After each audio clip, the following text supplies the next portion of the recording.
¿Cómo están y bienvenidos a Herramientas para la autoría y el diseño gráfico multimedia? Inicialmente partimos diciendo que existen dos tipos de conocimiento en diseño gráfico. El primer tipo es el conocimiento instrumental, que tiene que ver con el manejo de la herramienta, que tiene un sentido fundamentalmente práctico y que exige que ustedes hagan. Sostiene que uno aprende a partir de la práctica. Y por otra parte está el conocimiento estético comunicativo. En este sentido existen principios, normas y reglas que procuran entender que todo lo que forma parte de un diseño fue incluido por alguna razón y que es el resultado de un proceso de análisis y reflexión en el marco de la construcción de mensajes de comunicación y que supone la identificación del público, planteamiento de objetivos, medios, etc. En el marco del conocimiento estético comunicativo es importante entender 5 elementos básicos que vamos a desarrollar en esta oportunidad. El primer elemento está constituido por las leyes de la Gestalt. El segundo elemento son las 6 reglas del diseño digital. El tercero es el manejo adecuado de los colores.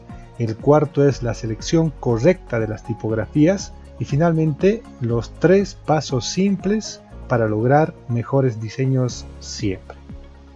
Bueno, arranquemos. Las leyes de la Gestalt. Vamos a partir con un ejercicio que nos va a permitir ejemplificar de qué se trata. Entonces, como ven, tenemos un recuadro donde está escrito el color, pero por ejemplo, la palabra amarillo está escrito con un color verde, la palabra rojo está escrito con un color celeste, la palabra naranja con un color rojo y así. Pero voy a pedirles que intenten leer, pero lo que deben hacer es decir el color, no la palabra.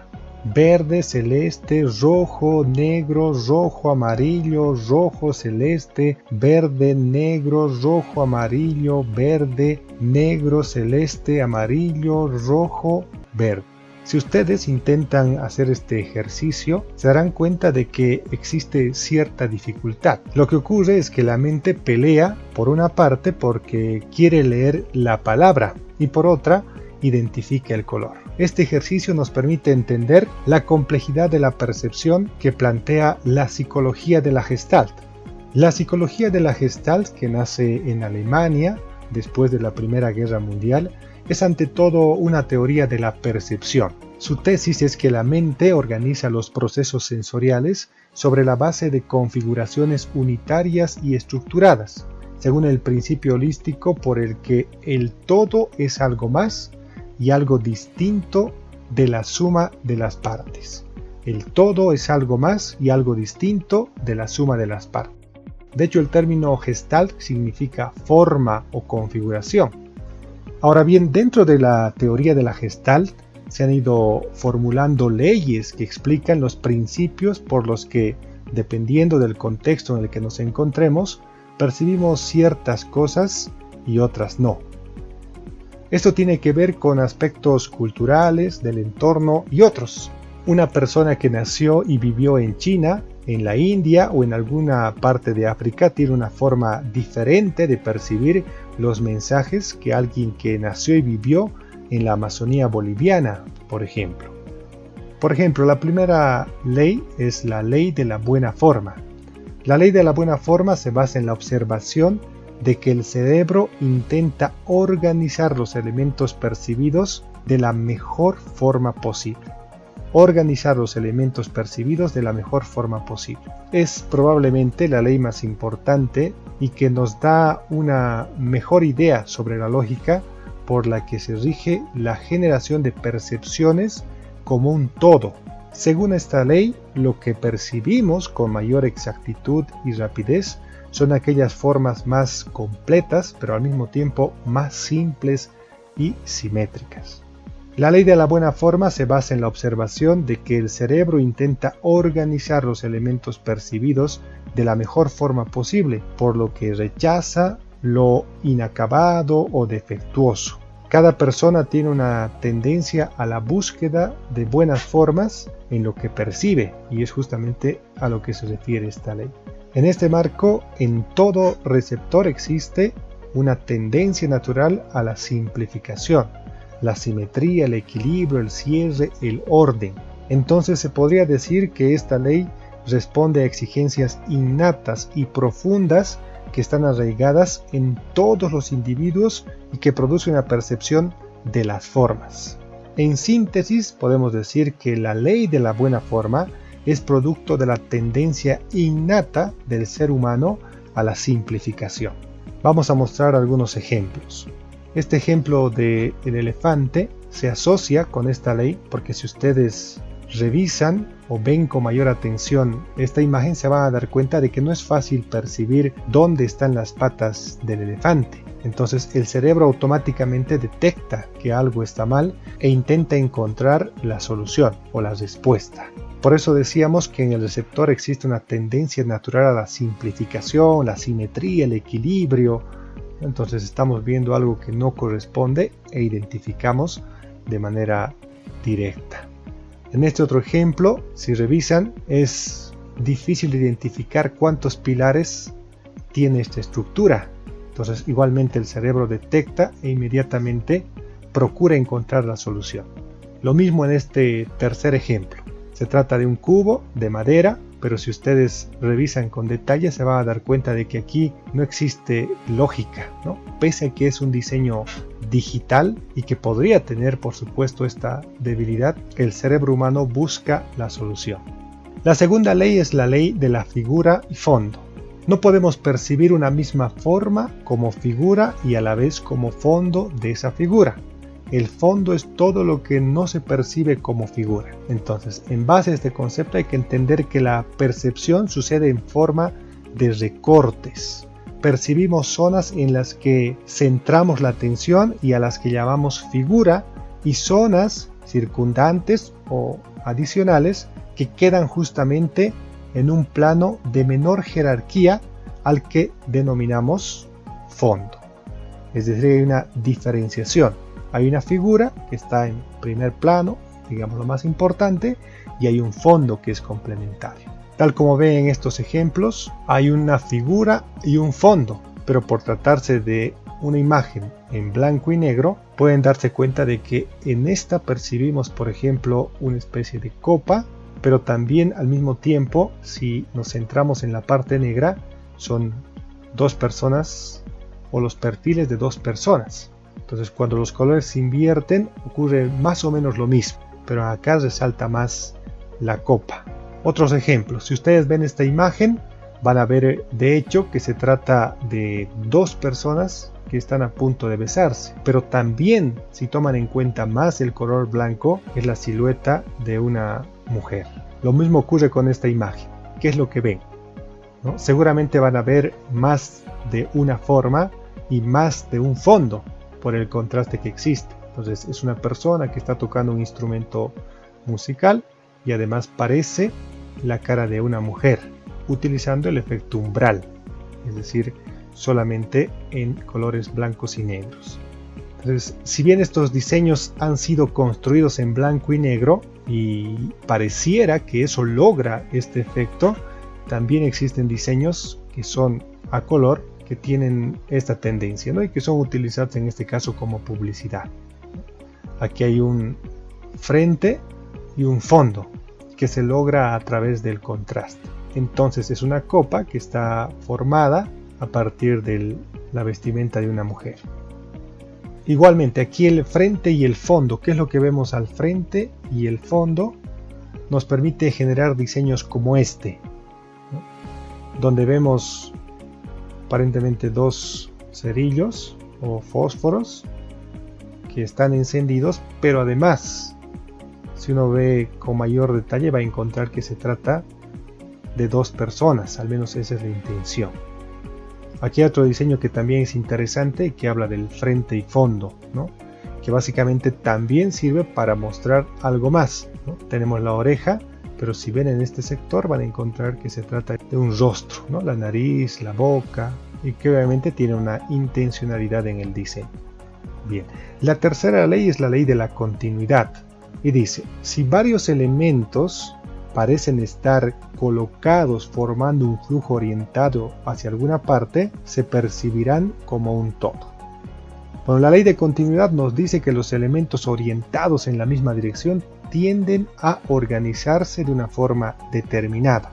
Esto significa que preferimos interpretar la información visual como conectada en lugar de desconectada, es decir, la mente automáticamente genera esa ilusión. Aquí hay un ejemplo de las manos. Entonces lo que la mente hace es que inicialmente ve las manos separadas y finalmente imagina que en la parte más superior, aquella que ni siquiera vemos, las manos ya están juntas, ¿no? Lo mismo ocurre en esta imagen. Vemos una serie de árboles y la mente imagina que en este sector finaliza, ¿no? Y que son muchos más árboles los que están hasta el final. La cuarta ley es la ley de la proximidad. Los elementos próximos entre sí tienden a percibirse como si formaran parte de una unidad. Los elementos próximos entre sí tienden a percibirse como si formaran parte de una unidad. Es decir, que estos elementos tienden a agruparse con los que se encuentran a menor distancia. Por ejemplo, en este principio, ley de la proximidad, si la estructura de un diseño está como ven acá, entonces entendemos nosotros por nuestra naturaleza que hay un objeto que está separado o aislado, ¿no? Si se estructura de esta manera, ya asociamos esta estructura a las columnas y esta otra estructura a las filas. Entonces tiene que ver con la estructura que le vamos a dar a nuestros diseños, por ejemplo. Ahora, la sumatoria de las partes pueden significar algo, como en este caso. Nosotros asociamos la forma en la que están organizadas estas personas a un icono, ¿no? Que es la Estatua de la Libertad. Lo mismo ocurre acá en este anuncio de Coca-Cola. Objetivamente lo que vemos es una serie de botellas, pero que sumadas en conjunto representan o pretenden representar una sonrisa. La ley de la proximidad señala que subconscientemente nuestro cerebro agrupa estos objetos que tienen una proximidad visual común, definida por el color o el movimiento, porque nuestro cerebro busca la continuidad, y eso es lo interesante. En este otro ejemplo igual, ¿no? Es la marca de Unilever, pero objetivamente lo que vemos son varios iconos que unidos forman una U. Lo mismo acá, en este diseño, objetivamente lo que se ve son palabras en inglés, pero que al unirse nosotros asimilamos que se trata de la cabeza de una persona, que tiene esa forma al menos. La quinta ley es la ley del cierre o de la completud. Dice, las formas cerradas y acabadas son más estables. Tendemos a cerrar y a completar con la imaginación las partes faltantes, ¿no? Tal como ven acá en el ejemplo, que se trata de una jaula, pero de hecho no está completa, ¿no? Son solamente partes, pero nosotros o nuestra mente más bien completa esta estructura. Lo mismo ocurre en este ejemplo. Objetivamente lo que se ve son círculos, pero cuando completamos vamos a encontrar que se trata de un cubo. Ya en diseño gráfico, fíjense acá en este diseño de la lata, obviamente uno diría que la lata está incompleta en estos sectores, pero de hecho la mente lo completa automáticamente. Igual acá en este isotipo del oso, si se fijan, la parte de la espalda está incompleta, la parte de la cabeza también, pero la mente completa de manera automática. Lo mismo puede ocurrir con los textos. Fíjense que acá la A está incompleta, la O está incompleta, pero eso no nos impide leer el texto. La sexta ley es la ley del contraste. La posición relativa de los diferentes elementos incide sobre la atribución de cualidades, como ser el tamaño de los mismos. ¿A qué se refiere esto? El término contraste dentro del diseño, utilizado muy frecuentemente, hace referencia a un estímulo sensorial, el cual genera diferencias en cualidades como tamaño y colores, siempre que se contraponga. Hay que tener en cuenta que para que exista contraste un elemento debe resaltar por el tamaño, forma, color u otra cualidad. En este ejemplo, en este primer gráfico, podemos decir fácilmente que por contraste, este círculo es el más pequeño, ¿no? Si vemos el segundo ejemplo, igual, el círculo tiene el mismo tamaño, no ha variado en absoluto, pero por contraste decimos que este círculo es el más grande, es decir, en comparación a los otros, en contraste, en comparación. Lo mismo ocurre acá, hay un perro, en este caso es grande, y uno que es pequeño. Entonces, en contraste, este perro en particular es muy grande y este perro es muy pequeño. Tiene que ver también con la contraposición de colores, es decir, cuando el fondo es oscuro y los elementos son claros, o al revés, el fondo es claro y los elementos son oscuros. Entonces, en el diseño tiene que ver con esos elementos también. Ahora hay que tomar en cuenta que estas leyes que hemos revisado ahora son algunas que pertenecen a la psicología de la Gestalt. Hay otras quizá menos importantes, pero que también vale la pena mencionarlos. Por ejemplo, está la ley de la totalidad, la estructura, dialéctica, la noción de pregnancia, principio de invariancia topológica, principio de enmascaramiento, principio de memoria, principio de jerarquización. Entonces son varios elementos. Hemos analizado y explicado las leyes más importantes y las que más se aplican al diseño gráfico. Otro elemento importante que vamos a revisar, ya lo habíamos anunciado al inicio, son las 6 reglas del diseño digital. Las 6 reglas del diseño digital son una serie de principios que pretenden sistematizar los factores que determinan la correcta composición del diseño. Es decir, ¿a qué se refiere la composición? El diseño está conformado por imágenes, textos, colores, tipografías. Entonces, la manera de articular esos elementos se llama composición. Para lograr este resultado, es decir, un resultado apropiado en el diseño, hay varios caminos. En este caso, la propuesta que se presenta está enmarcado en las 6 reglas del diseño digital: balance, unidad, legibilidad, contraste, jerarquía y nitidez. Vamos a ver un video que dura más o menos 15 minutos que intenta explicar este principio, que además corresponde al autor de esta propuesta. Las 6 reglas del diseño digital. ¿Qué son las 6 reglas de diseño digital y por qué son importantes? Fíjate, hay 2 clases de conocimientos en diseño: el conocimiento técnico y el conocimiento estético. El resto de este DVD trata sobre conocimiento técnico, sobre cómo hacer las cosas, pero el por qué hacer las cosas es el conocimiento estético, y es lo que vamos a tratar de ver en esta presentación. Para que veas la importancia de este tema, fíjate un pequeño ejemplo. Un día te asignan un diseño.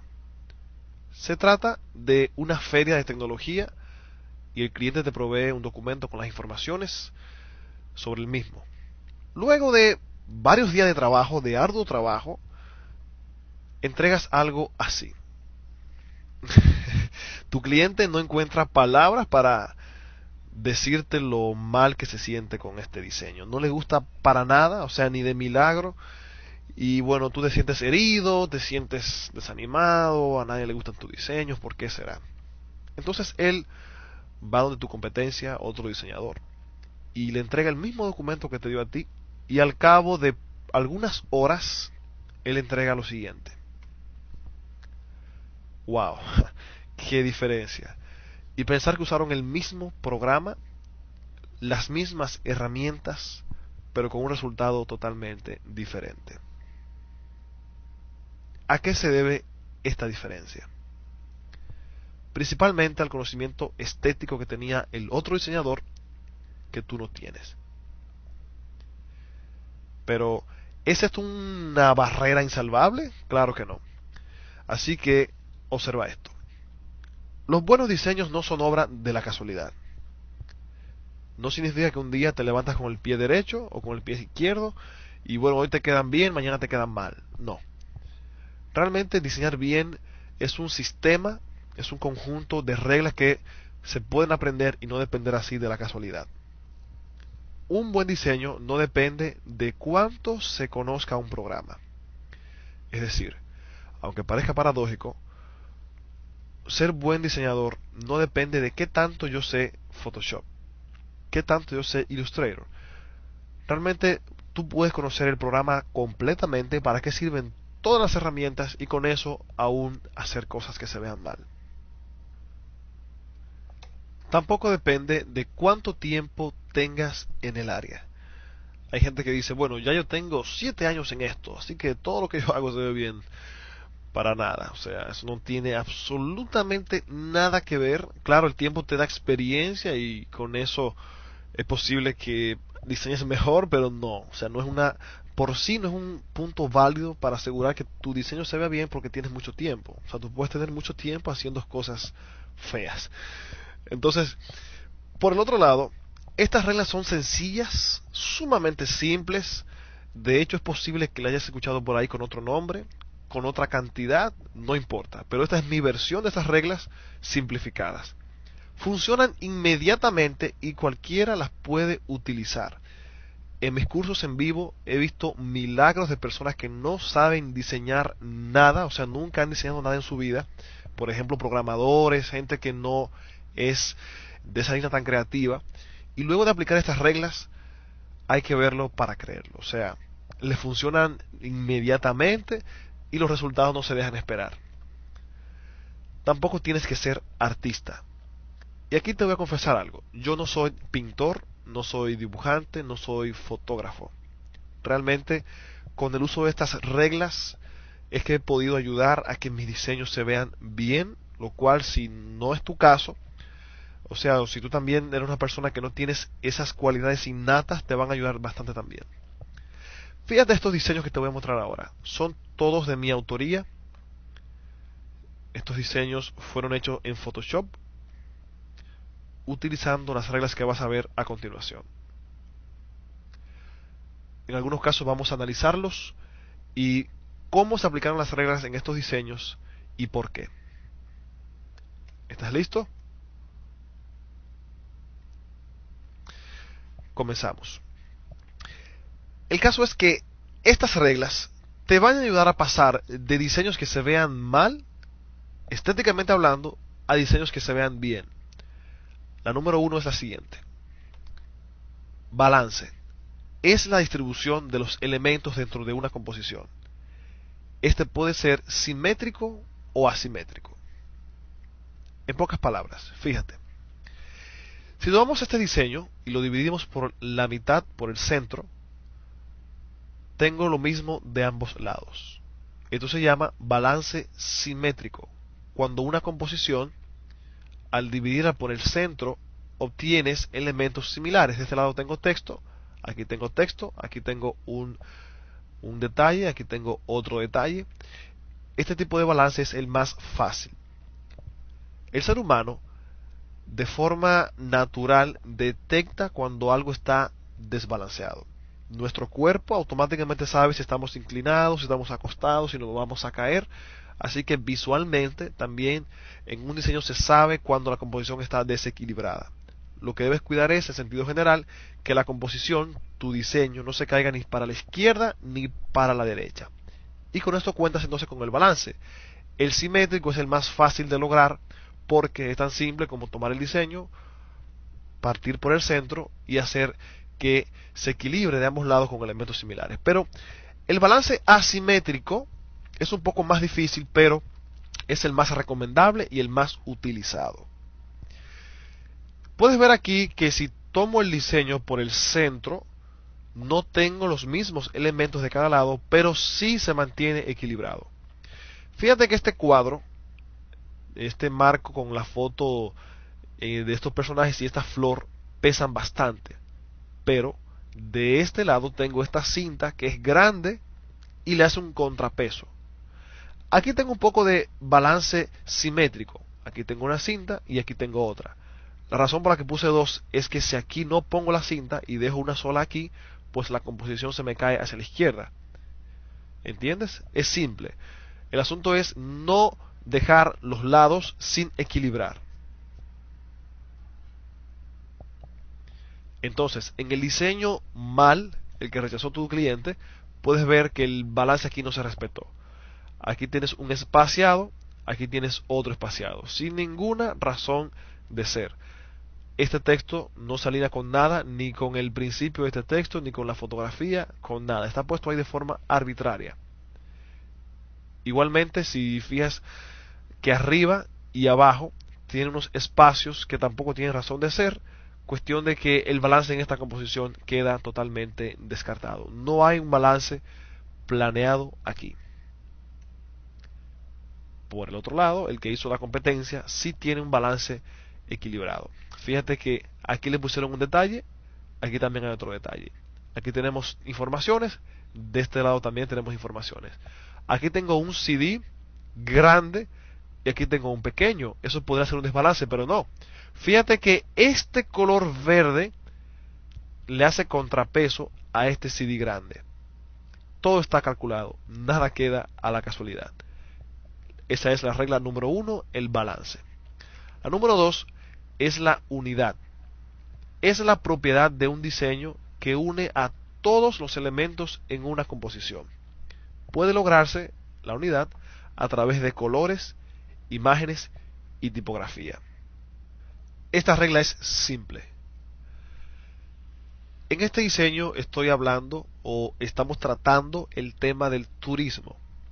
Por lo tanto, utilizamos imágenes que tienen que ver con el turismo. Palmeras, nubes, un sol, estrella de mar, arena. En este caso, el tema a tratar es salud o productos lácteos de alta calidad. Entonces ahí utilizamos una familia. Fíjate los colores que suaves son. Color azul, color verde, colores orgánicos, naturales. Pero en este caso, que estamos hablando de tecnología supuestamente, fíjate que mal se ve esa imagen, esa textura del fondo, esos recuadritos no tienen nada que ver con el tema. Este brillo aquí tampoco tiene nada que ver con el tema de tecnología. Y esos colores que se utilizaron ahí tampoco hacen justicia para el diseño. En pocas palabras, la unidad o la coherencia se refieren a que cualquier cosa que pongas en tu diseño, que por amor a Dios eso tenga que ver con lo que estás haciendo. Si pones una imagen de forma arbitraria y no piensas en qué tiene que ver eso con tu diseño, pues mejor quítala. Entonces, el que hizo la competencia, fíjate en algo. Los colores tienen que ver con tecnología. La imagen del CD por igual. El monitor, excelente. La textura también es con ese feeling tecnológico. La tipografía, que también es otro factor, la tipografía en este caso está elegida de forma un tanto me da las Canarias, por decirlo de alguna forma. Aquí también. Pero aquí el tipo de letra es un tipo de letra fuerte, dinámico, por decirlo de alguna manera tecnológico, da ese feel. Entonces eso es lo que busca la unidad, que cualquier cosa que pongas en tu diseño, ya sea imagen, color o tipografía, que esté acorde con la idea global. La regla número 3 es la legibilidad. Es una característica de los textos que permite entenderlos claramente y sin titubeos. Es decir, cualquier cosa que pongas en tu diseño que sea para leerse, pues que se lea y punto. No puedes exagerar con los efectos, no puedes poner cosas que hagan un contraste negativo, es decir, que no se vea el contraste, no se entienda lo que quieres escribir. Lo que sea que se vaya a leer, que se lea claramente. Aquí fíjate cómo los efectos interrumpen la lectura del texto, lo hacen ver un poco más borroso.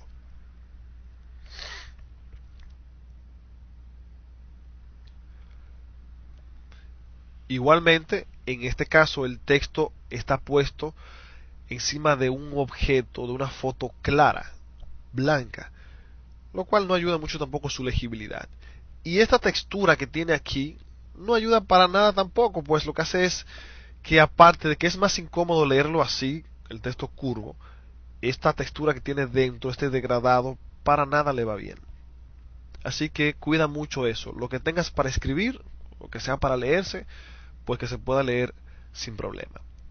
Algo que se cumple a la perfección en este caso. La regla número 4 es el contraste. Propiedad de los elementos en una composición que nos permite distinguir unos de otros. Esta es bien fácil. Si tienes un fondo oscuro, pues que la letra sea clara. Si la letra es clara, pues que el fondo sea oscuro. Si tu fondo es azul, la tipografía no puede ser azul, pues no hay contraste. Fíjate en este caso. Aquí hay un recuadro transparente azul. La letra entonces es clara, una letra blanca, brillante. Igualmente aquí. En algunos casos donde he diseñado algo y este logo es azul y el fondo también es azul, este efecto salva la situación, pues le da el contraste que necesito. Igualmente aquí, aunque las letras son blancas y el fondo es también claro, esta ligera sombra que tienen ayuda con el contraste de forma tal que se pueda entender. Regla número 5. Nitidez. Es el medio que nos permite apreciar un diseño de forma satisfactoria. Esta regla no tiene que ver directamente con tu diseño, pero tiene que ver con el medio a través del cual lo presentas. Es decir, si tu diseño es para imprimirse, debes cuidar mucho el papel a través del cual se imprime el diseño. Si tu diseño es para proyectarse en una presentación, pues ahí debes cuidar entonces el proyector, que esté bien enfocado, que esté bien colocado. Como te fijas, es una regla que no tiene nada que ver con tu diseño, pero si el medio a través del cual lo presentas se ve afectado, tu diseño también, a última instancia, se verá afectado. Por último, tenemos la jerarquía. Es el control de la importancia visual de los elementos en una composición. En pocas palabras, no todo lo que está en tu diseño tiene la misma importancia. Y la jerarquía se puede lograr no solamente con el tamaño, también con el lugar donde pones algo. En este caso, todo este texto, la descripción del evento y la información están aproximadamente en el mismo nivel jerárquico. Algo que no ocurre aquí. En este caso, la fecha, es decir, los datos del evento, están puestos de una forma más resaltadas que la descripción del mismo. Aunque los dos se ven bien, tienen diferente jerarquía.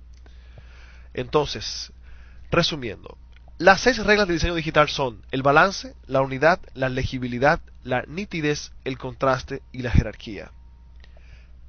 Estas reglas debes memorizarlas, si es posible imprímelas, anótalas, pégalas a tu lado para que cada vez que hagas algo, revises si cumple estas 6 reglas. Pueden ser la diferencia total y absoluta entre un diseño mediocre y un diseño que resalte, que llame la atención y que sobre todo se vea bien. Balance, unidad, legibilidad, nitidez, contraste y jerarquía. Las 6 reglas del diseño digital. Bien, entonces a partir de ahora deberíamos tener claro qué es el balance, la unidad, la legibilidad, el contraste, la nitidez y la jerarquía. Sobre todo esto nos sirve para tener un lenguaje común.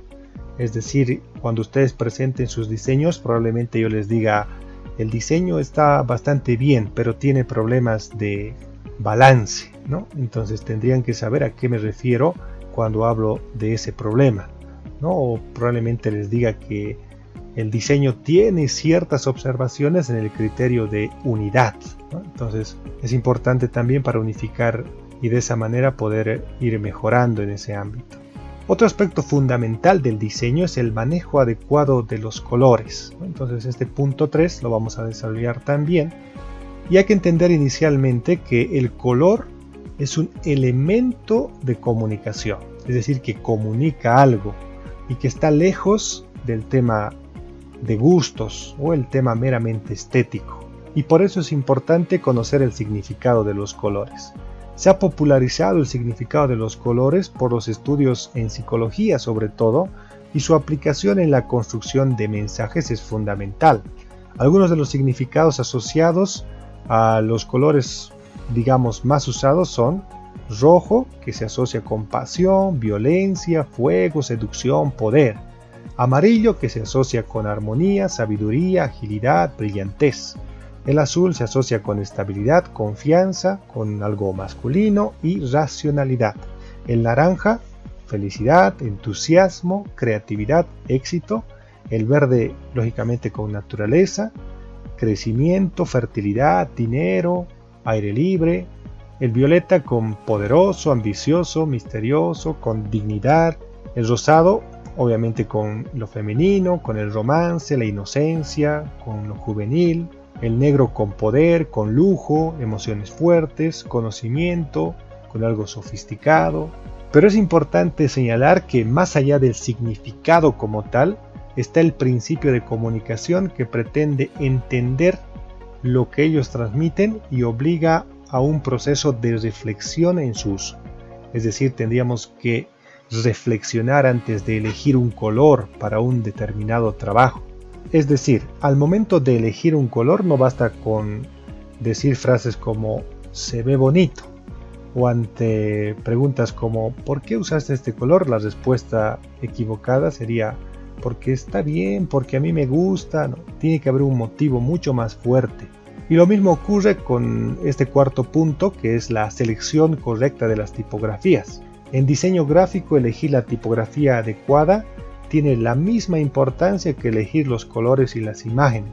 La elección de una tipografía u otra debe estar basada en criterios lógicamente de comunicación, ya que también supone un proceso de reflexión y análisis de significados, igual que el color. Además, se debe buscar un equilibrio entre lo que es estético y lo funcional en el marco del propósito general de cada proyecto gráfico. Y eso es lo importante, ¿no?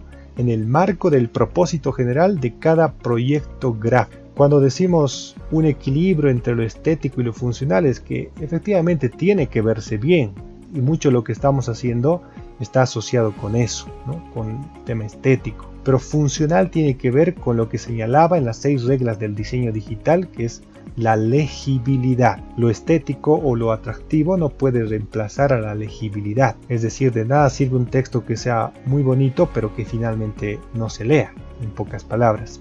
Existe una larga lista de elementos que definen la pertinencia o no de una u otra tipografía, como las familias tipográficas, por ejemplo, la clasificación tipográfica, la anatomía de la tipografía o la anatomía tipográfica, los estilos de tipo de letra que conocemos, ¿no? Bold, cursiva, negrita y otros aspectos. Pero en definitiva, lo que debe quedar claro es que una buena tipografía ayuda a comunicar lo que deseamos, refuerza el diseño, tiene la tarea de brindar legibilidad y en ocasiones puede convertirse en el protagonista del diseño. Aquí tenemos algunos ejemplos. De la familia serif, la tipografía Google, que transmite estabilidad y fiabilidad, y su fuente serif tiene una influencia calmante. La tipografía manuscrita o script de Cadillac es una marca elegante y sofisticada. La tipografía de la familia sans serif de LinkedIn, que procura transmitir seguridad, actualidad y profesionalidad. Y la tipografía decorativa o de fantasía de Disney, que lo que procura, como la mayor parte de las tipografías decorativas, es darle una personalidad específica. Para terminar, es importante saber que cuando elegimos una tipografía debe haber un proceso igual de reflexión y entender qué es lo que comunica cada una de estas. Finalmente, en cuanto a lo estético comunicativo, vamos a conocer los 3 pasos simples para lograr mejores diseños siempre, que tiene que ver con documentarse, realizar un boceto y revisar. Lógicamente se debe entender que hay más de una manera de hacer las cosas y por lo tanto hay más de un procedimiento que se puede seguir. Este video, que es muy corto, que dura, si mal no recuerdo, 3 minutos, nos va a permitir conocer estos pasos simples y que también es de la autoría de quien realizó el video de las 6 reglas del diseño digital. 3 pasos simples para lograr mejores diseños siempre. Estos 3 pasos los he aprendido con la práctica, con los errores también, claro. Y si haces estos 3 pasos junto con las 6 reglas del diseño, vas a obtener buenos diseños siempre de forma rápida y sin mucho problema. El primer paso es hacer un boceto siempre. Te explico algo. Imagina que vas a una selva y no tienes un mapa en las manos. No vas a saber dónde ir, qué hacer, cuál es el primer paso, no sabes nada. Pues estás en un amplio mundo muy vasto y no tienes una idea clara de dónde estás ni a dónde quieres llegar.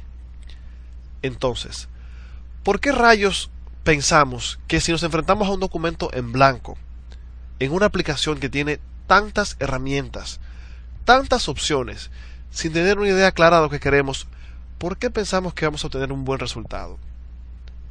Pues olvídate de esto.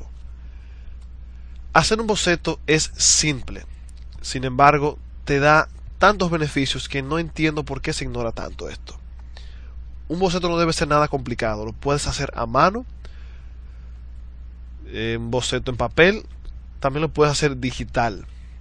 Cuando hice la página web de expression.com.do, hice rápidamente un boceto en Photoshop, el cual me ayudó bastante con el diseño, pues ya tenía una idea clara de lo que quería, y cuando me senté en el programa, pues no duré tanto tiempo para terminar con un buen diseño. El paso número 2 es documentarse, que no es lo mismo que copiar. Buscar inspiración en la web no debe ser una puerta para uno hacer un print screen de un diseño y modificarlo. Debemos aprovechar todos los buenos diseños que vemos en la web para alimentar nuestra mente, nuestro cerebro. Cuestión de que nuestro subconsciente con el tiempo tenga tantos recursos en la mente que sepa combinarlos de forma automática, pero sin copiar. Copiar puede traerte problemas legales y también puede dañar tu reputación como diseñador. El tercer paso es revisar. Todo se puede mejorar. Muchas veces he hecho algún diseño en el cual, gracias a este paso, le he dado ese toque especial que lo hace único. Por ejemplo, si acabas un diseño, te recomiendo siempre que te pares de la computadora, tomes un poco de agua, camines un poco, hagas otra cosa y luego regresa a tu diseño y dedícale 10 minutos extra, no más de ahí, 10 minutos extra para ver qué puedes quitar o qué puedes poner. Pero claro, no exageres para que no caigas en el perfeccionismo, cuestión de que dures una eternidad con un diseño. La idea es, tómate 5-10 minutos extra para ver qué puede mejorar tu diseño y de esta forma vas a darle ese toquecito extra que hará toda la diferencia. En resumen, primero, hacer un boceto siempre. Nunca te sientes en tu máquina sin tener una idea clara de lo que quieres hacer. Número 2, documentarse. Comenzar a crear una amplia base de datos mental con diseños de toda clase, pero sin copiar. Paso número 3, revisar. Todo diseño se puede mejorar siempre y cuando le dediquemos algunos minutos extra para ver qué podemos hacer mejor. Ya para resumir, hemos visto las herramientas para la autoría y el diseño gráfico multimedia. Se ha establecido que hay dos tipos de conocimiento en diseño gráfico: el conocimiento instrumental, que tiene que ver con el manejo de la herramienta, con un sentido fundamentalmente práctico. El conocimiento estético comunicativo, que considera las leyes de la Gestalt, las 6 reglas del diseño digital, el manejo adecuado de los colores, la selección correcta de tipografías y los 3 pasos simples para lograr mejores diseños siempre. Bien, ahora corresponde enfatizar en el conocimiento instrumental, que nos va a permitir poner en práctica el conocimiento estético comunicativo, es decir, aplicarlo. Vamos a aprender el uso del programa Adobe Photoshop en esta oportunidad, pero antes es importante que quede claro cuáles son los resultados de la clase 2. Los resultados son, por una parte, las prácticas de clase y por otra, el trabajo. En cuanto a las prácticas de clase, una de estas prácticas consiste en realizar un diseño con relación a la simplicidad de la herramienta, en la que emplearemos recursos y herramientas del programa Adobe Photoshop. La práctica, por supuesto, pretende brindarles conocimiento instrumental, pero sobre todo pretende demostrar la simplicidad de la herramienta Photoshop, la facilidad de su manejo y de esta manera motivarlos. La práctica 2 consiste en realizar 4 prácticas con guías de diseño en PDF. La práctica consiste en seguir las instrucciones de las 4 guías de diseño que están en formato PDF y que se encuentran en el Dropbox del módulo. Deben subir el diseño de simplicidad de la herramienta en formato JPG al grupo de Facebook del módulo y deben subir las 4 prácticas con guías de diseño en PDF al Dropbox del módulo en la carpeta que tiene su nombre. El plazo de cumplimiento de ambas prácticas es hasta las 22:00 del viernes 28 de agosto. En cuanto al trabajo, que corresponde a esta segunda clase, consiste en realizar un diseño gráfico creativo en el marco del proyecto educativo que desarrollarán como trabajo final de este módulo. Igualmente, más adelante se explicarán los detalles. El plazo de cumplimiento es hasta las 18:55 del lunes 31 de agosto. Deben subir el diseño en formato JPG al grupo de Facebook TIC-UCB 2020. Algunos apuntes importantes: antes de realizar este trabajo, deben haber realizado las prácticas correspondientes. Eso les dará ideas y recursos de diseño. Debe ser un diseño creado por ustedes desde la concepción de la idea. Les sugiero tomar en cuenta los 3 pasos simples para lograr mejores diseños siempre. Estos son algunos ejemplos. La clase anterior hemos visto muchos más. Ustedes, como resultado de la clase 1, además han identificado varios diseños creativos.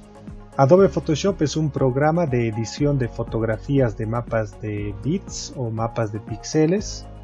Es un programa que permite realizar sin duda varios trabajos, porque de hecho el eslogan que maneja Adobe Photoshop es: si lo puedes imaginar, lo puedes hacer. Ustedes pueden encontrar dentro la carpeta que les he pasado y que se encuentra en Dropbox, que tiene el nombre de recursos parte 1, simplicidad de la herramienta, que es la carpeta número 3, algunos ejemplos de lo que puede hacer Photoshop. Entonces vamos a revisarlos ahora, ¿no? Por ejemplo, esta es una imagen, la imagen original, y esta es la imagen modificada, ¿no? Entonces hay evidentemente cambios estéticos. Si ustedes revisan, la primera imagen en la parte de la frente, por ejemplo, tiene arrugas que en la segunda desaparecen. El tema del cabello también se modifica. El tema del mentón. Entonces, básicamente lo que queremos lograr con esto es que ustedes entiendan que se trata de una herramienta muy fácil de manejar. Es por ello que hablábamos de la simplicidad de la herramienta. Aquí también tenemos una imagen. En la parte izquierda de sus pantallas ustedes pueden ver el montaje que se ha iniciado y en la parte derecha el montaje finalizado. Entonces es una herramienta que permite obtener un realismo muy grande, tal como ustedes pueden apreciar. En este caso también el montaje iniciado en la parte superior y el montaje finalizado, ¿no? Los recursos que se han utilizado. En este caso de igual manera, en la parte superior el montaje iniciado y en la parte inferior el montaje finalizado. Fíjense que los recursos están acá, ¿no? El bote, la flor, la otra flor y en este caso la modelo, ¿no? Y también aquí hay una luna que se ha incorporado. Entonces son varios elementos que tienen que ver con este montaje. Aquí en el cambio de luminosidad, ¿no? Antes y después, o la modificación que se realiza. Lo mismo acá, el montaje iniciado en la parte superior y el finalizado en la parte inferior, ¿no? Fíjense que el resultado es muy real de hecho, y ese es el objetivo que deberíamos tener. También se ha modificado el tema del cielo. Otro montaje interesante. Bueno, el antes y el después también de otro montaje. Lo mismo ocurre acá, el original y el modificado. En la parte superior el montaje iniciado y en la parte inferior el montaje concluido. También, por supuesto, pueden lograr cambios estéticos que son muy rápidos y fáciles de lograr. Como ven acá, la imagen original y la modificada, el antes y el después. Y bueno, son algunos ejemplos. Que hemos podido revisar. Entonces vamos a trabajar con esta primera imagen que les había mostrado para que ustedes vean lo fácil que es, que tiene que ver con la simplicidad de la herramienta.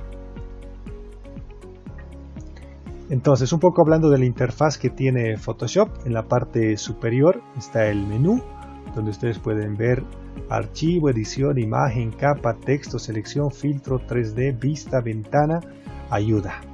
En la parte izquierda están las herramientas, ¿no? Herramienta selección, herramienta recorte, herramienta mover, ¿no? Varias otras herramientas que vamos a ir utilizando también. Aquí está por supuesto la herramienta texto. Entonces inicialmente vamos a abrir la imagen que queremos modificar. Les decía que deberían tener esta carpeta descargada que tiene el nombre de simplicidad de la herramienta. Tenemos la imagen 3A y vamos a obtener el resultado de la imagen 3B, ¿no? Modificaciones en el color incluso de la piel. Bueno, entonces vamos a importar esta imagen. En Photoshop se puede realizar desde el botón archivo, abrir y ahí buscamos, ¿no? En este caso yo tengo acá un diplomado, material para entregar, recursos, les decía la tercera carpeta.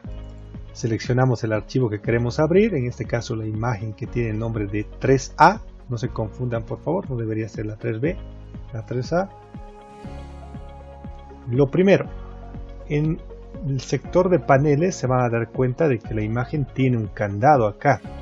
Este candado lo que nos está diciendo es que esta imagen está protegida, ¿no? Y que algunos de los cambios que pudiéramos realizar, como cambios de color, recortes y demás, pudieran no resultar como nosotros esperamos. Es decir, si yo utilizo un pincel de un color, podría pintar de otro color. Si borro la imagen, podría no borrar y en cambio poner una serie de imágenes repetidas en la parte de abajo. Entonces, lo que tendríamos que hacer es, como paso 1, desbloquear. Para desbloquear simplemente se hace doble clic y aquí nos dice qué nombre le vamos a poner a la capa desbloqueada. Una vez más, en el candado que ven acá, hacemos doble clic 1, 2 y aquí nos dice qué nombre le vamos a poner. En este caso le vamos a poner el nombre de imagen original. Vamos a duplicar la capa para que así tengamos una capa sin modificaciones y una capa modificada y ustedes puedan percibir los cambios. Para eso simplemente hacemos clic derecho en este espacio que ven acá, encima del texto, clic derecho y tendríamos que elegir la opción duplicar capa que está acá. Duplicar capa nos pide que le pongamos un nombre a la capa, en este caso vamos a poner el nombre de imagen modificada. Ok, entonces ya tenemos dos capas, ¿no? Una capa, dos capas. Estos ojitos que ven acá nos están diciendo que son visibles o no las capas. En este caso podemos hacer invisibles ambas capas, podemos activarlas ambas. Y esta selección que ven acá nos dice que estamos trabajando sobre esta capa en particular que tiene el nombre de imagen modificada. Entonces fíjense por favor que esta selección esté donde dice imagen modificada.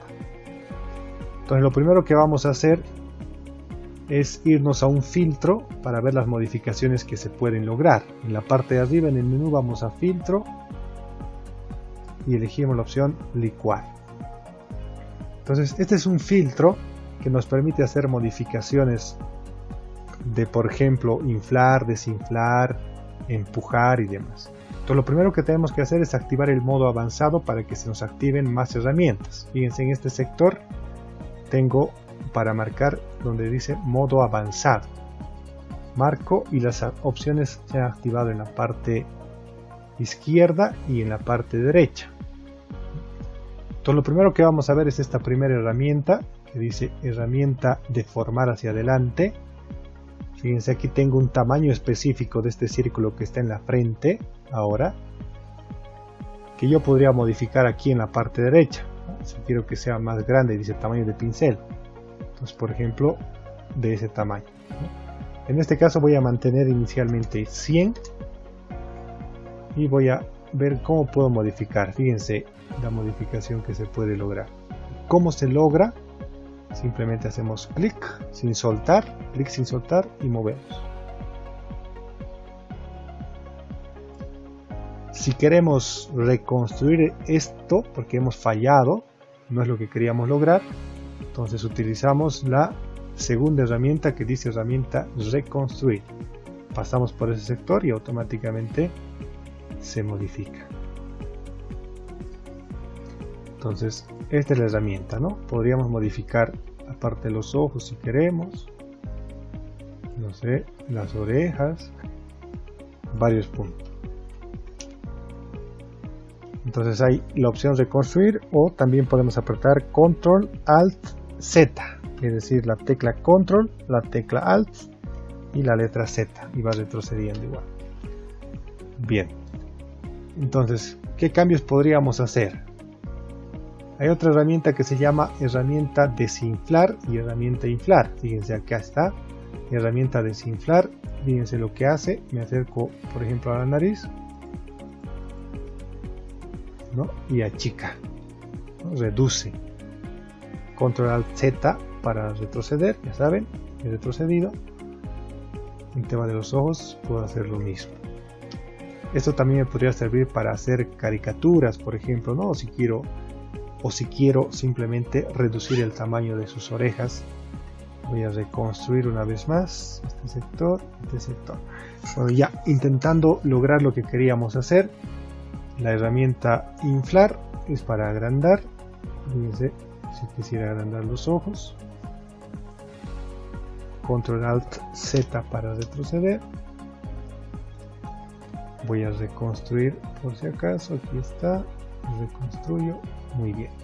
Entonces, si nos fijamos en la imagen que queremos lograr, esta es la original y esta es la modificada, hay algunos cambios importantes, sobre todo el tema del cabello y el mentón, ¿no? Es más ancho.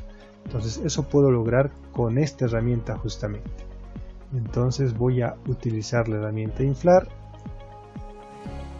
para el tema del mentón, ¿no? El tamaño lo voy a poner en 200. Y clic y clic. Modificar el mentón. También voy a modificar el tema del cabello para que, como vemos en la imagen modificada, antes y después, aparentemente tiene más cabello. Entonces lo que se ha hecho es utilizar la herramienta empujar, que es la primera herramienta. Le voy a dar un tamaño mayor al pincel y voy a empujar simplemente ahí abajo, ¿no? Fíjense que puedo mover. Clic sin soltar y empujo. Clic sin soltar y muevo. Clic sin soltar y muevo. Eso es, cuando estoy conforme con el cambio, simplemente pongo OK. Y aquí puedo ver los cambios que he realizado. Fíjense que son dos capas. Voy a la segunda capa, la desactivo y me muestra la primera, que es esta. Nuevamente la de arriba. Entonces hay un cambio en el mentón y hay un cambio en la frente. Listo. Ahora, si se fijan también en cuanto a la imagen anterior, la imagen original y modificada, otro cambio es el tema de las líneas de expresión que tiene acá en la parte de la frente, la parte de la nariz y también el tema de las ojeras. A ver, ahí está, antes, después. Entonces eso es lo que voy a modificar ahora. Voy a utilizar para eso la herramienta que tiene el nombre de herramienta parche, que es este de acá. Para acercarme a la imagen puedo hacer dos cosas. Uno, utilizar esta lupita y hacer clic donde quiero acercarme, ¿no? O puedo hacerlo también, aquí está para reducir, clic y reduzco. Entonces acercarme o alejar. Otra opción es el atajo de apretar la combinación de teclas control más y control menos. En este caso me acerco y utilizo, les decía, la herramienta parche. Ahí está, herramienta parche, que es la 3, 4, 5, 6, 7, la séptima herramienta. Entonces selecciono la parte del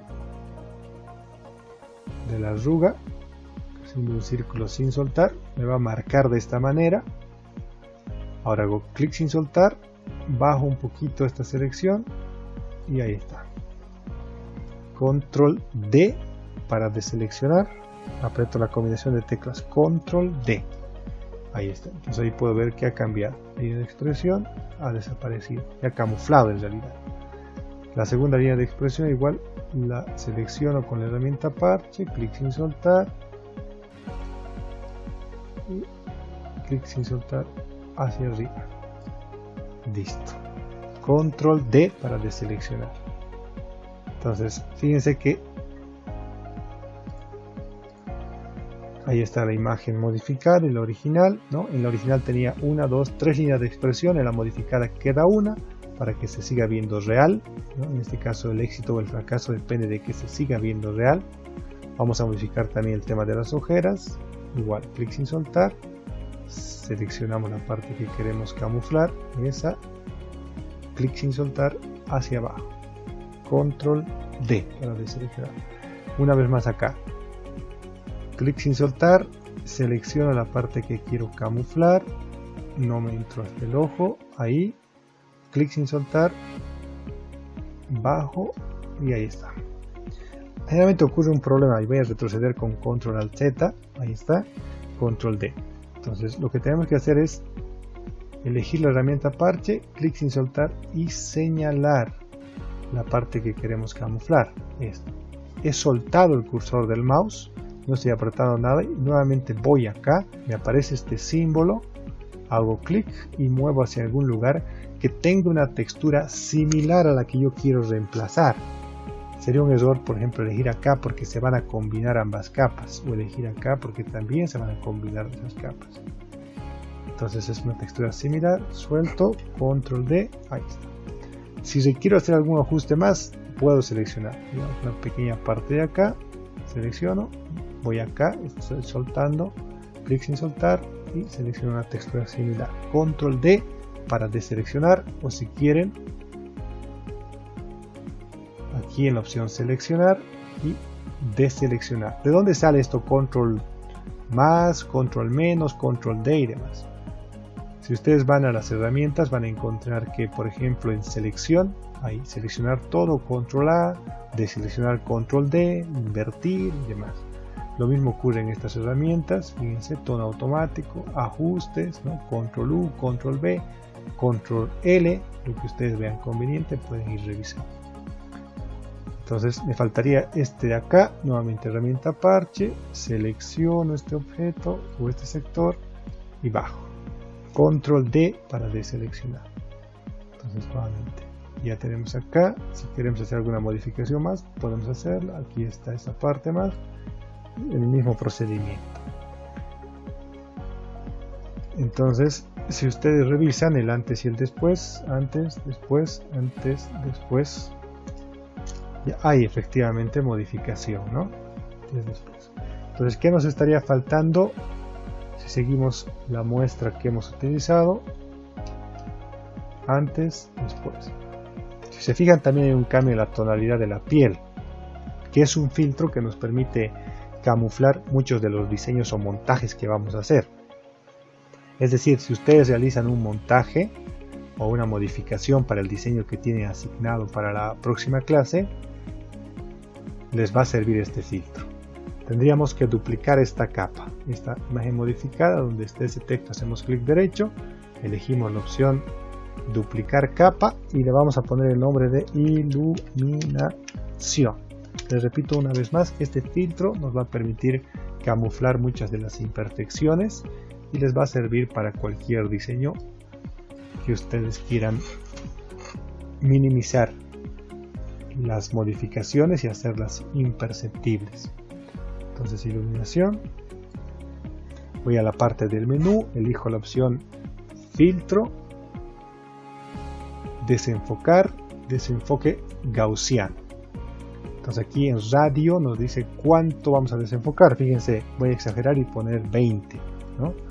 En este caso 4 es suficiente, incluso 3 vamos a poner, ok. Si se fijan, ¿qué ha ocurrido con la imagen? Se ha desenfocado aparentemente, pero lo que vamos a hacer es modificar el tipo de capa. En este caso, aquí en la parte superior, fíjense, dice normal, tipo de capa normal.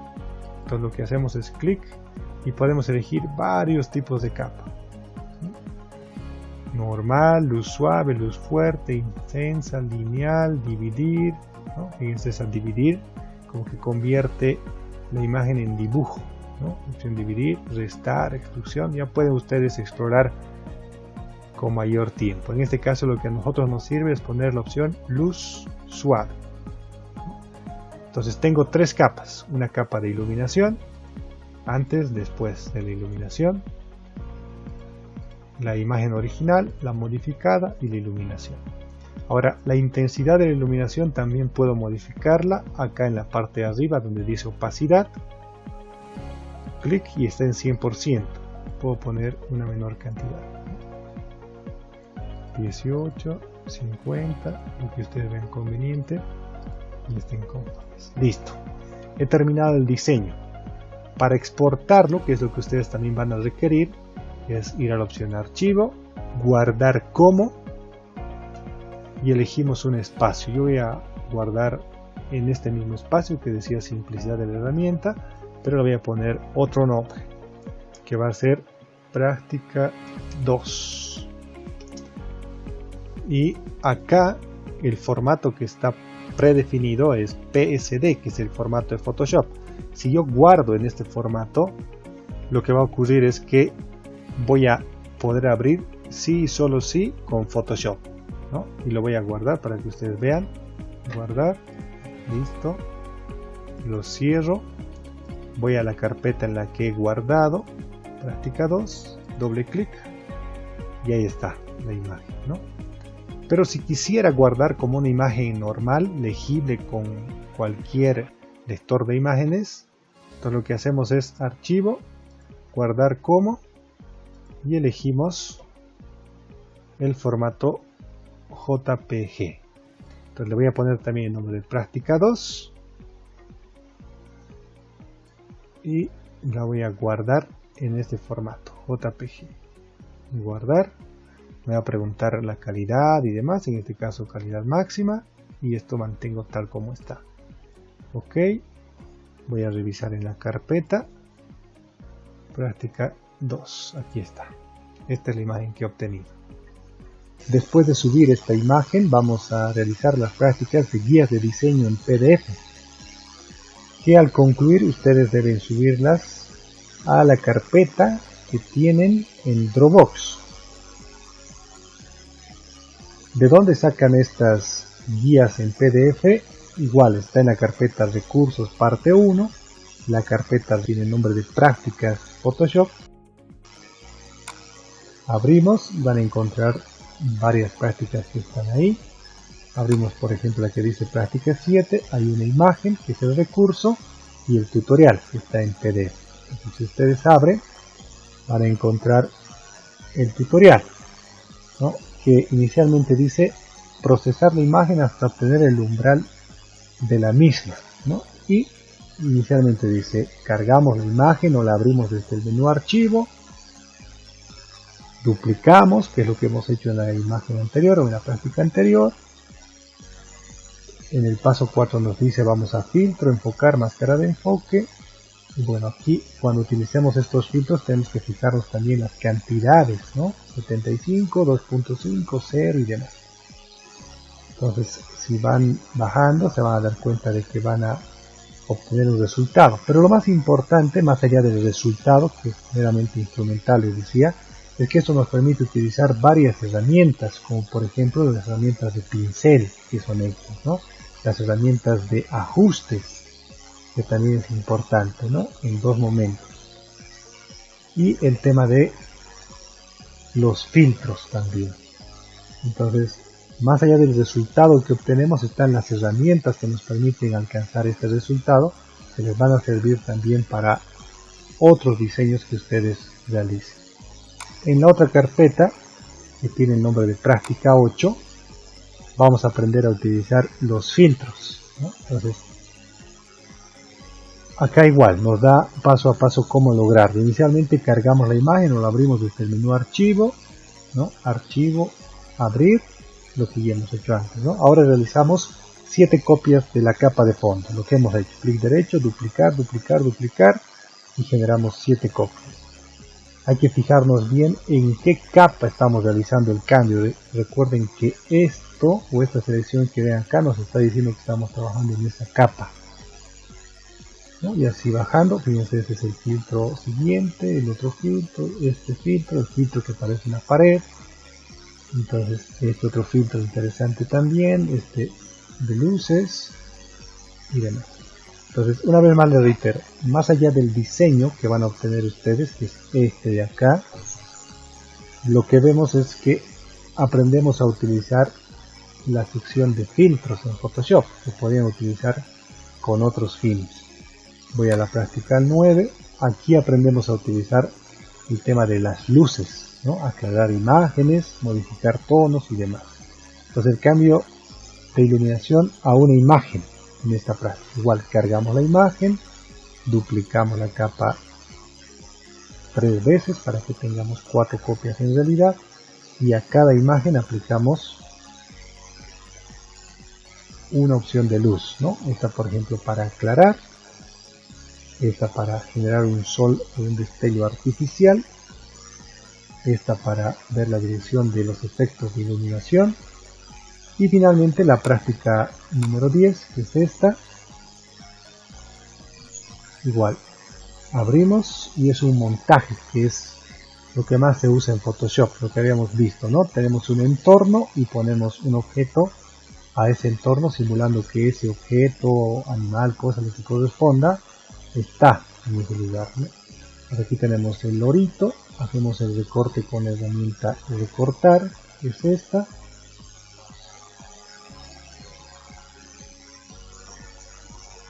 Queda en transparencia tal como ven acá, importamos la imagen del toro, hacemos la reducción y este es el resultado final, ¿no? Hacemos en apariencia que el lorito aparece encima del toro. Entonces es el montaje básico, pero para conseguir un diseño más complejo se requiere esto, ¿no? Tenemos un fondo o vamos articulando varios elementos que forman parte del diseño, ¿no? En todos los casos está la instrucción correspondiente. Ahora, con relación al trabajo que van a realizar, vamos a ver estos aspectos técnicos. Lo que ocurre es que cuando ustedes terminen de realizar estas prácticas a partir de los tutoriales o guías en PDF, ya van a tener las herramientas suficientes como para poder cumplir con este primer trabajo. Pero lo que voy a indicarles es este tema de las características técnicas, el tamaño, resolución y modo de color. El tamaño dice 20 por 15 o 15 por 20. Entonces aquí ponemos archivo nuevo y aquí es donde se pone el tamaño, ¿no? Pero ojo que acá nos dice píxeles, deberíamos utilizar centímetros y 20 por 15 debe decir yo. También nos pide una resolución, píxeles por pulgada, dice 300 y lo utilizamos. Y aquí está el modo de color, es RGB, lo mantenemos ahí, tenemos OK. Entonces acá pudiera ser que queremos hacer un diseño. Algo que no indican los tutoriales es cómo incluir un texto, por ejemplo. Entonces es simplemente ir donde está la herramienta texto, hacemos clic y escribimos como si fuera Word, ¿sí? Ejemplo 1. Seleccionamos y podemos elegir en la parte de arriba el tipo de letra, por ejemplo. Aquí está, como si fuera exactamente Word, ¿no? Elegimos tal vez esta tipografía, esta otra. Ustedes ya saben que tienen que seguir el criterio de la tipografía más adecuada, ¿vale? El tamaño también está en la parte de arriba, que sean. Para mover este texto, siempre la primera herramienta y movemos, ¿sí? La primera herramienta. Entonces eso es lo que no indica el tutorial. Ahora, el tutorial tampoco indica, bueno, lo hace, pero de todas maneras lo voy a reiterar, cómo incluir imágenes acá, ¿no? Porque el montaje se puede hacer directamente acá. Entonces es archivo, abrir. Por ejemplo, si yo abro esta imagen y esa quisiera incluir en mi diseño, quizá otra, digamos esta está acá en los recursos, digamos que esta imagen, pongo abrir, si se fijan se ha abierto en otra pestaña, pestaña 1, pestaña 2, clic, clic, tengo ahí esta imagen. Si quiero llevarla a este lienzo que es donde debería estar mi trabajo, tengo que desbloquear, 1, 2, ok, con la herramienta mover que es esta, muevo y simplemente llevo acá, clic sin soltar, aún no he soltado y la suelto ahí. Quiero modificar el tamaño y la combinación de teclas control T que indica en el tutorial 10, que es el del lorito justamente. Aparentemente se ha deformado, pero cuando aprieto enter recupera. Una alternativa también útil para los montajes es utilizar la herramienta borrador, es esta,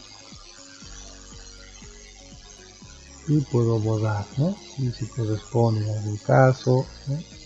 Como verán en el tutorial número 10 hay una manera de recortar, como recortar el lorito, pero otra opción también es utilizar la herramienta borrador, ¿no? Si quiero ver el tamaño o el tipo de borrador, clic derecho y aquí está, derecha, tamaño y tipo de borrador. Y de esta manera puedo combinar varios elementos, puedo por supuesto seguir abriendo imágenes, digamos esta otra imagen, igual para llevar al lienzo que corresponde, control A, control C y control D para mover la primera herramienta. Ahora, ¿cómo hago que esta imagen esté encima? Fíjense que aquí está el orden, ¿no? Me está diciendo que esta capa está encima de las otras. Entonces puedo retroceder, ¿no? Simplemente clic arriba o abajo, donde quiera acomodar, clic sin soltar. ¿No? Ahora esta capa está encima de las otras. Para modificar el tamaño, control T. Para modificar el tamaño elijo la capa que quiero modificar, que en este caso la capa 2, que es este paisaje, control T y agrando, ¿no?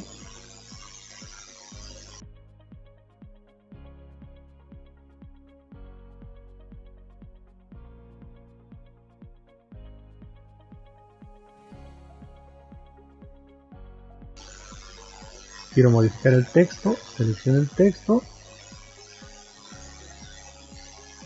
puedo moverlo. Si quiero cambiar el color del texto, hago clic acá donde dice la letra T, y aquí es donde modifico. Puedo modificar lo que dice, puedo modificar la tipografía y puedo modificar por supuesto también el color.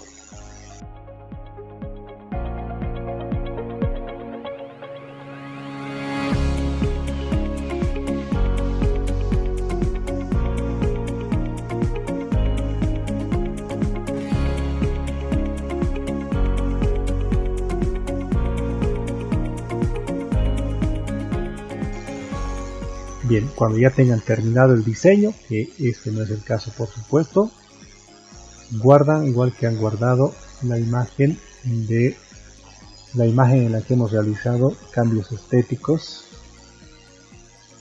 Archivo, guardar como, lo pueden guardar en este formato, pero para subir al grupo de la materia tiene que ser sí o sí en JPG. Elegimos acá, le ponemos un nombre, un diseño creativo, lo guardamos y ese diseño ya podemos subirlo al grupo de Facebook.